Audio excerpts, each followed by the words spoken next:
Séverine, on la qualifie souvent de première journaliste professionnelle au féminin. Et c'est vrai que donc elle va en faire son activité principale. Il y a eu avant elle des femmes qui ont écrit dans des journaux, mais elle va vraiment choisir de se spécialiser là-dedans et donc de couvrir l'actualité. Donc elle va beaucoup se déplacer, faire de l'investigation, notamment dans le domaine des mouvements sociaux qu'elle va suivre particulièrement suite à des catastrophes minières, à des grèves dans le secteur ouvrier. Elle va sur place, elle interroge les ouvriers et donc ces papiers sont extrêmement documentés, issus de cette observation sur le terrain et de ces échanges avec les protagonistes.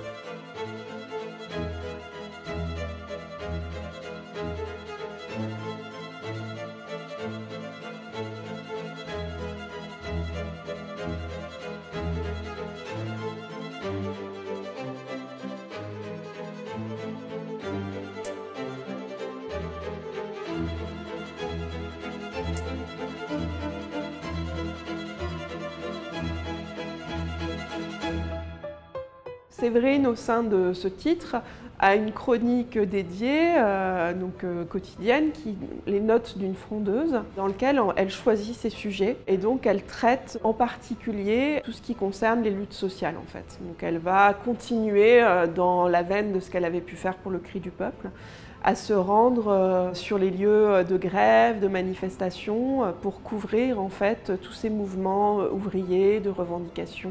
Ce sera sa marque de fabrique dans le journal.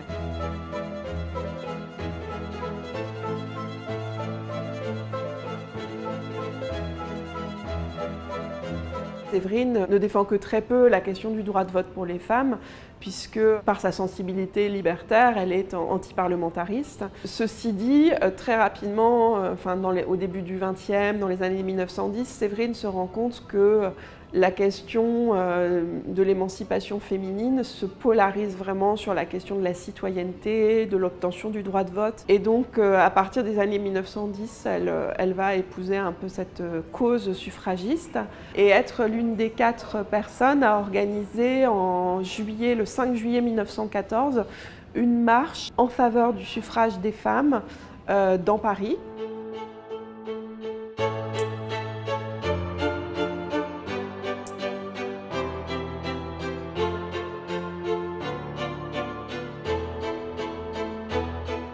Séverine va être une passionnée, vraiment, qui va combattre jusqu'à la fin de sa vie, en fait, pour ce qu'elle considère de juste combat en faveur des opprimés. Et c'est vraiment une femme de conviction, aussi dans la manière dont elle a vécu sa vie, très librement, sans se soucier vraiment des convenances, en allant contre la pression parentale, la pression de la société.